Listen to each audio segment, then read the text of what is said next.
Tonight, a deadly assault has police asking for your help in finding a suspect. Plus, it might be late in the season, but some farmers still determined to plant. And Northwest Ohio coming together to raise money in the fight against kidney disease.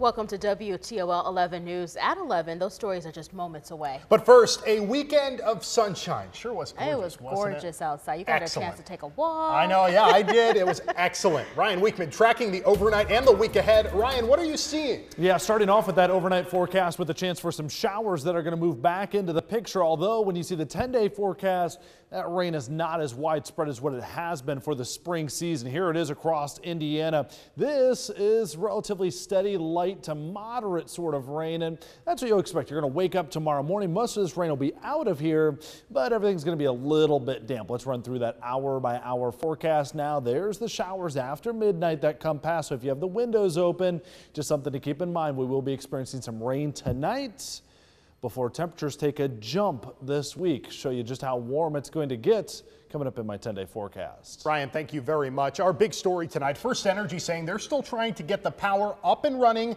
for 4 critical buildings. They hope for that to happen at 11 o'clock. But First Energy has run into more technical issues. Yeah, this really has been changing hour by hour. Now we're learning the utility company doesn't know when the power will be back on. It's been a long weekend for a lot of folks trying to do business downtown. The Renaissance Hotel had to bring in a generator just to stay in business. Then inmates booked in the Lucas County Jail couldn't be processed and released because computers are down. That's right. This outage even impacting the Lucas County court system. If you're supposed to report to jury duty, you may not know how to even report. So let's break all of this down. During our nonstop coverage of this power outage, the Renaissance Hotel was faced with a decision: cancel scheduled wedding receptions or improvise. Luckily, the weather cooperated. Those receptions held outside. We spoke with the general manager at the hotel, who said transparency with their customers helped them overcome the challenge. We had a wedding that was scheduled indoors. We moved it outside. Fortunately, we have probably the most beautiful day of the year for it, so it's going to turn out perfectly. And really just over communicating to our customers what's going on and what we're going to do to make it a little bit more comfortable for them. At the Lucas County Jail, people booked there weren't able to make bail because of those computer issues. The power outage knocked out the jail's computer system. In the meantime, inmates will have to remain in jail until this outage is all sorted out. Being that the court system go by computers, you know, it could be unfortunate that the wrong person might be released and then they have no way of putting data into the system. The Lucas County Courthouse is also impacted by this outage. The phone lines at the courthouse are off. Now that could mean some confusion for jurors who have to call in for jury instructions. Now jurors scheduled to call in Monday and Tuesday should call the jury office at 419-213-4288 at 10:30 Monday morning. They should call the same number Monday evening after 5 p.m. for their second day of reporting instructions. And we have all of this information posted on our website, WTOL.com, to help you navigate. Meanwhile, the city of Toledo releasing this statement on Twitter tonight. They're advising folks who have business to conduct in one government center tomorrow to wait until later in the day before coming into the building. As of now, there's no timetable for that power to get back on, so we'll keep you informed on this story with our free WTOL 11 News app. Well, tonight, police in Bryan are looking for a man who's a person of interest in an early morning deadly assault. The assault happened at the Colonial Manor Motel. Police say a man was assaulted and died at Community Hospital of Williams County. Authorities are urging anyone with information to give them a call. That number is 633-6050. A shooting next door to Mercy St. Vincent Hospital sends one person to the hospital. One person was shot on West Delaware around 5:30 this afternoon, and we're still working to learn more information about the victim's condition at this hour. New details tonight on a person shot on West 4th Street in Fostoria. Police saying this happened around 9 a.m. after a fight broke out between 2 men. Amico McNeil from Toledo was taken to the hospital. His condition has not yet been released. The other person involved in this fight suffered minor injuries. Police also confirming that McNeil traveled to Fostoria just moments before being shot. A Lucas County EMS vehicle involved in a crash this morning in Ottawa Hills. Police saying the collision was the result of another vehicle not pulling over when the EMS truck had its lights and sirens on. Both vehicles headed in the same direction along Secor. There were no serious injuries, but Ottawa Hill Police stressed the importance of pulling over to your right-hand side and stopping when you hear or see emergency lights and sirens. Wet fields continue to put a damper on the planting season for farmers. Rain is again in the forecast tonight, which isn't helping the problem. Dick Berry reports that for many, time is running out. 3 straight days of warm, breezy, sunny weather. You'd think it'd be enough to dry out fields for area farmers, allowing them to get back to planting crops. Not the case. A dry year will scare you to death, and a wet year will starve you to death. Let's talk sweet corn. Jim Fall has 60 acres to grow in South Toledo. He got in his first planting on April 13th and uncertain of when he can plant his next round of corn in the soggy fields. At best, Jim expects a 75% harvest. Hopefully the corn should taste all right, but there was not going to be much of it. You know, it's going to be spotty, and we can't pick it with the machine. A lot of it's going to be hand-picked because some is tall, some is a week behind. Not exactly knee-high by the 4th of July. In addition, Jim is falling behind schedule to get his 2 other cash crops, winter squash and pumpkins, in the ground. He's got crop insurance, but still expects to end the year operating in the red. And it's true. If you don't have anything to sell, there's no money coming in. Jim Falls says you can expect to see sweet corn at stands, stores, and farmers markets by late July. Going to cost you a little bit more, but it's still going to be delicious. I'm Dick Berry, WTOL 11. All the rain also having a big impact on states outside of Ohio. 84% of Indiana's corn crop has been planted, and the rest may not get in the ground at all this year. But flooding has become even worse in one state where farmers are debating whether to even start planting at all: Nebraska. Aaron Huber tells us about their efforts. Farm Aid is so much more than a musical festival this year, with relief trucks set to roll down the road to make a change in the Cornhusker state. Oh, the rain amounts out there has been incredible. They've had 2 dams break. Farmers helping farmers. In a year where most of them are struggling, they still recognize where help is needed the most. So we've at least gotten our crops out this year. Most people have. So yes, we've gotten a lot of rainfall, but I think for the most part, most of our farmers are getting the crops out. A 1-2 punch of severe weather and trade tariffs have put Nebraska farmers in a bind. That was the first area of the country to get hit this year, this type of magnitude in regards to a natural disaster. And the problem with it, and we've been delayed till June, is the logistics of getting the supplies to Nebraska. The interstates have been closed, the roadways. But in Madisonville and across Kentucky, fellow farmers are ready to help rebuild, collecting funds, feed, and fencing.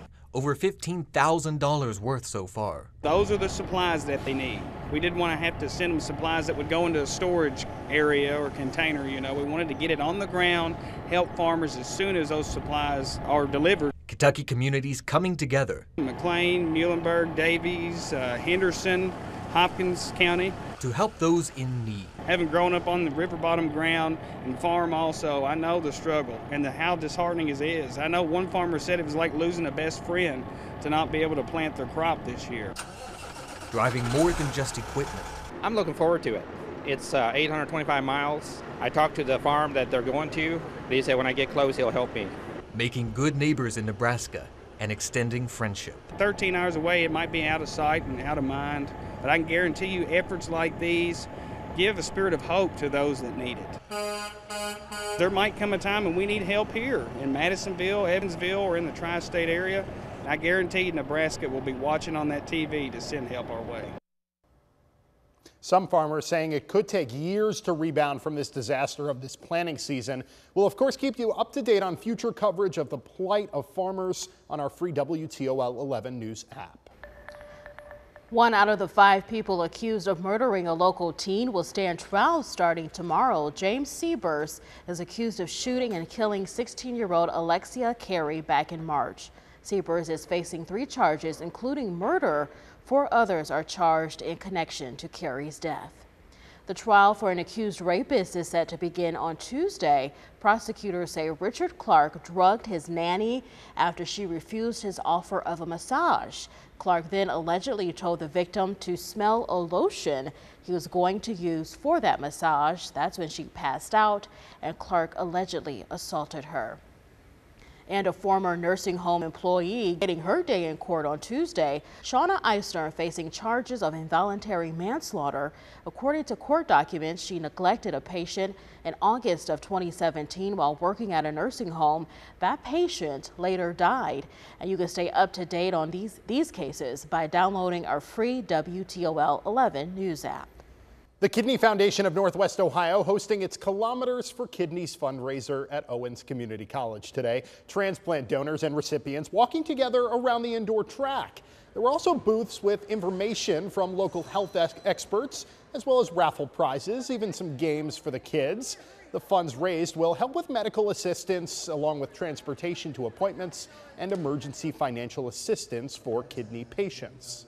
Education is always very important. It's very important that a patient and a potential candidate for any type of service be their own advocate and stay educated and understand the difference, the different issues that you face with respect to kidney disease, whether it results in transplantation or dialysis, or if it's just a condition that you need to maintain throughout your life. The Northwest Kidney Foundation was founded in 1966 by a small group of concerned physicians.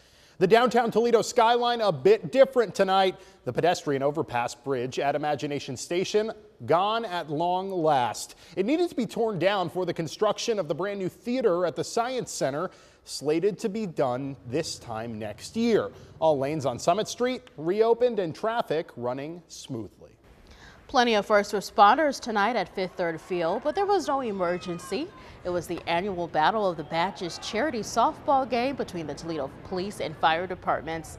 This is the 5th year for that event. Money raised will benefit police and local 92 firefighters charities. The team took to the field after the Mud Hens game. A beautiful night for an outdoor movie. Promenade Park turned into a free outdoor movie theater.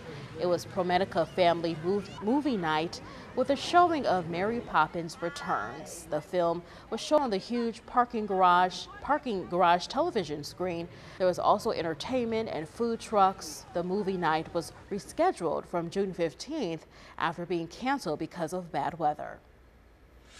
Meteorologist Ryan Weekman tracking some showers in the First Alert Weather Center right now. He'll help you plan your Monday. Straight ahead.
Getting ready to start off another week here where temperatures are actually going to be spiking up for us for one of the first times this year. How about this? Warmest temperature we've had this year, 87 degrees. Usually by the last few days there at the first week of June, we've already reached our first 90-degree day. I'll show you just how warm it's going to get coming up in our 10-day forecast. Right now, First Alert Doppler, a little more immediate. Yeah, scattered showers now starting to return, seeing some light rain from Defiance up Route 24 to, let's say, Napoleon area. Stronger, steadier rain that still is back here across Indiana. And you see the general motion of this. It's going to move in overnight after 3 days of dry weather. Yeah, more showers moving in tonight. Most of this should be well under a quarter of an inch of rain. Let's talk timing here because there is another chance for showers or storms tomorrow afternoon, although I think that threat is starting to go down a little bit. Here's the overnight rain. Kind of skirts by the area, largely out of here by 7, 8, 9 o'clock tomorrow morning. But there are going to be more clouds this weekend. We had the bright, brilliant sunshine Saturday and today. Tomorrow, I think it's going to be a lot more overcast. Still going to get sunshine, still going to be a warm day, but maybe not quite the blue skies we've had for the last 48 hours. There's that glancing blow for a chance for showers or thunderstorms tomorrow afternoon or evening. This would be between 4 and 8 p.m. The chance for some thunderstorms exists, but that threat will quickly shift off to the east over towards Cleveland, and for us, we're going to be able to say goodbye to that, and you can see on our sidebar forecast here, there you go. A dry Tuesday ahead. Let's show you the full 10-day forecast now with a chance for showers Wednesday, but look how those temperatures jump up. 87 Wednesday, Thursday, Friday, and notice overnight lows are very warm as well. It's going to have a more humid, muggy feeling back in the air, and as we flip our calendar over, can you believe it? Already from June all the way into July, it does look like a pretty warm 10-day outlook. And yeah, there's some chances for rain, but it does not look as widespread or heavy as what we have been dealing with. 2 words, about time. Oh, really? Right? I mean, I was just going to go with I've been waiting for this moment. Yeah, that works too. Yeah, easy. Man, a few words. Yeah. Thanks, you, Ryan. Well, the latest details in a Hawaii plane crash next.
Get this, a chilling attack, a woman stabbed to death and 3 children hurt. The suspect found in the bathroom taking a shower. And the victim, the mother of Cleveland serial killer Michael Madison. Here's Brittany Bivens. Hours after the attack, this house in the corner of Chickasaw is empty and quiet as neighbors are waking up to find out the horrible truth about what happened in their neighborhood overnight. Early Saturday morning, two 10-year-old girls ran from this home, stabbed and screaming for help. What's your reaction to hearing that? That's shocking. That's shocking. When police got here, more shock. They found a 12-year-old boy also stabbed, hiding in the home, and 62-year-old Diane Madison stabbed to death. All while they say the suspect, 18-year-old Jalen Latrell Plummer, took a shower inside. Police arrested him then and there. Neighbor Denise Mixon couldn't believe it. The neighborhood is pretty quiet for the most part. Nothing out of the ordinary, too much. But 19 News has been to this Cleveland house before, back in 2013, for this man, convicted East Cleveland serial killer Michael Madison, who killed 3 women and barricaded himself inside his mother's home when police found their mutilated bodies in trash bags.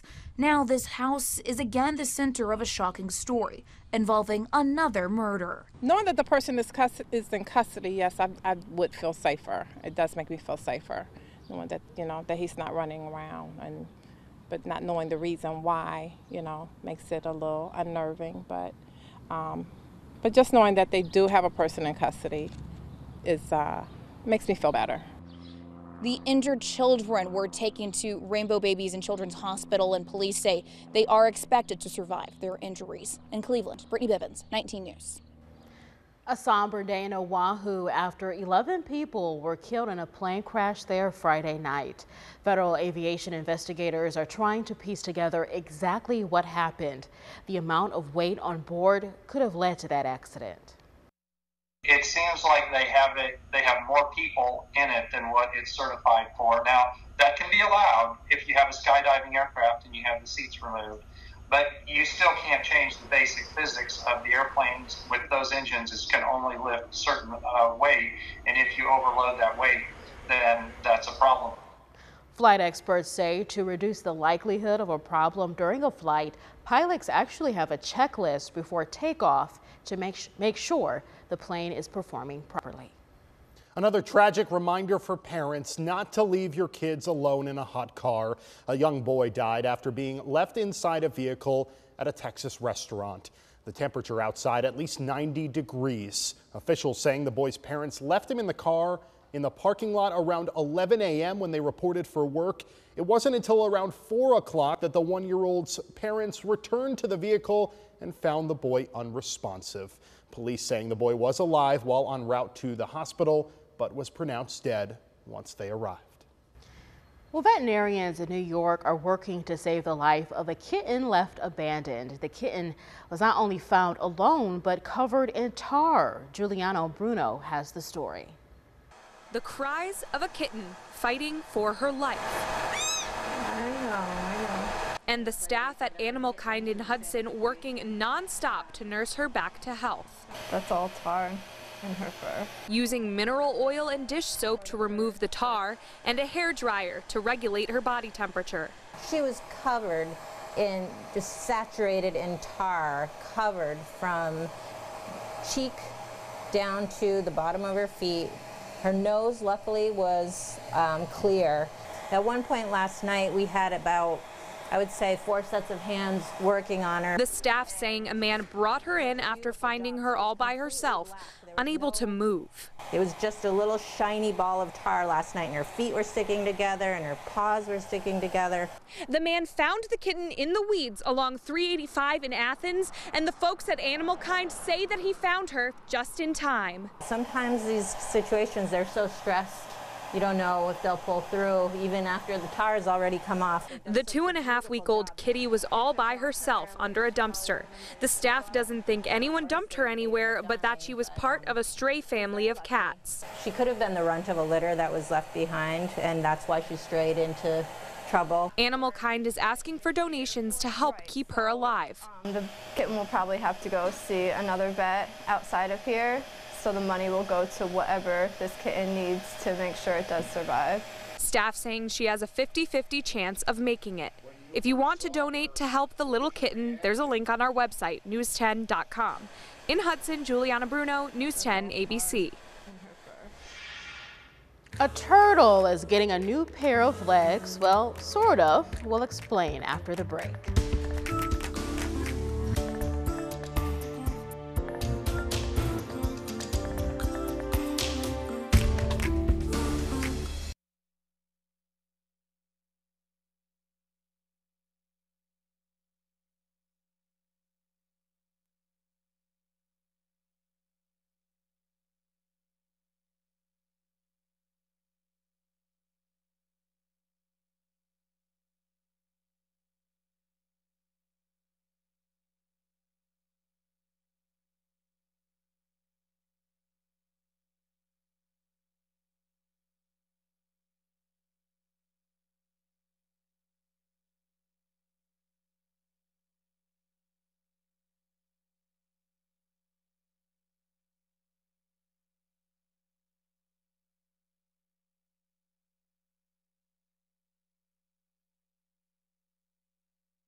Well, everybody likes a good banana, right? But what's your preference? Yellow, green, something in the middle? We're verifying tonight which ones are actually healthier for you. Liza Lucas solves this debate. A post debating perfect ripeness turned into a viral banana debate. Some of you claim a riper banana is healthier than its greener counterparts. Let's verify, starting with that switch from green to yellow. Bananas will react with ethylene gas, and this will stimulate the ripening process. Enzymes will then work to break down the acid content of the banana, will change that green exterior to yellow, and will start to change the composition of the fiber and the carbohydrate within the banana. According to Dr. Emma Lang, clinical associate professor at UGA's Department of Foods and Nutrition, it's not just color that's changing. As a banana ripens, there are changes in the composition of the starch. So an unripe banana is going to have a starch that is difficult for us to digest. But she says that resistant starch has benefits. It can help with a feeling of fullness and other types of digestive health. A ripe banana, on the other hand, still has the same calories and fiber, but more simple carbohydrates as the starch changes. That's why it's sweeter. Dr. Lang says those brown spots are one sign of more antioxidants. Though whether increased antioxidants translate to the part you eat is hard to track.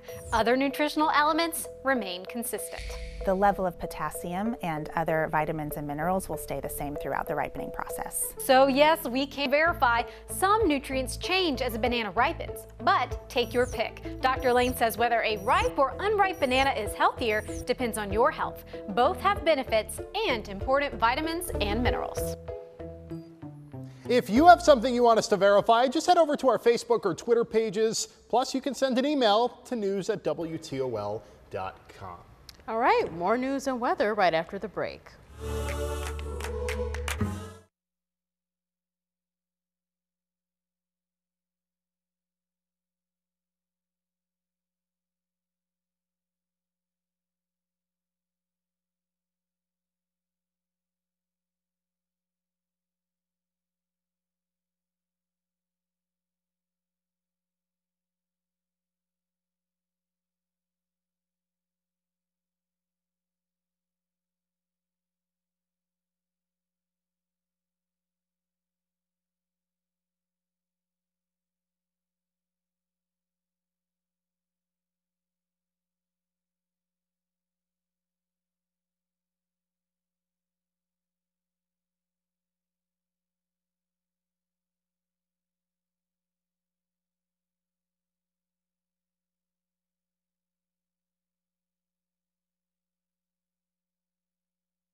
This is so adorable. This is Pedro the turtle. Now he's missing both of his hind legs. So some folks at LSU made him some legs using Legos. Thanks to the Lego car kit that is now attached to his shell, Pedro can now stroll wherever he chooses to. Ninja Turtle. And if they buy the nicer Lego set, he can get better wheels. Cool. Kind of fun. That'll do it for us. We're always on at WTOL.com. Big wheels. Good night.